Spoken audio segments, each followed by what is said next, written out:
শুরু হলো বিএনপির প্রাথমিক সদস্যপদ নবায়ন কার্যক্রম। সোমবার গুলশানে বিএনপির চেয়ারপারসনের রাজনৈতিক কার্যালয়ে এর উদ্বোধন করেন দলের ভারপ্রাপ্ত চেয়ারম্যান তারেক রহমান। লন্ডন থেকে ভার্চুয়ালি যুক্ত হয়ে নিজেও সদস্যপদ নবায়ন করেন। অনুষ্ঠানে বিএনপি মহাসচিব বলেন, নেতাকর্মীদের প্রশিক্ষণের দরকার আছে, মেধাবীদের দলে নেয়ার আহ্বান জানান তিনি।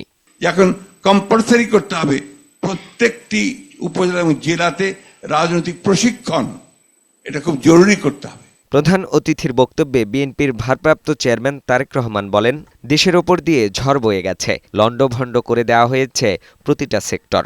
ঝড় কেটে গেছে, এখন পুনর্গঠনের সময়।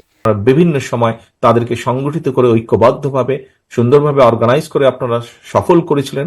আমাদের সেই বিভাগীয় সমাবেশগুলো, আমাদের বিভিন্ন সময় অন্যান্য অনুষ্ঠানগুলো আপনারা সফল করেছিলেন। এই কর্মসূচিটি আপনারা সফল করবেন। তৃণমূলকে সংগঠিত করার আহ্বান জানিয়ে তারেক রহমান বলেন, তারাই দলের প্রাণশক্তি, কর্মী থেকেই নেতা তৈরি করতে হবে বলেও জানান তিনি। কারণ এই দলকে পুনর্গঠিত, যত শক্তিশালী পুনর্গঠিত ঐক্যবদ্ধ আমরা করতে পারবো, আমরা আগামী দিনে আমাদের 31 দফার মাধ্যমে রাষ্ট্রকে তত দ্রুত আমরা মেরামত করতে পারবো। অনুষ্ঠানে দলের স্থায়ী কমিটির সদস্যসহ বিভিন্ন পর্যায়ের নেতাকর্মীরা উপস্থিত ছিলেন। ফাহিম মোনায়েম, বৈশাখী সংবাদ, ঢাকা।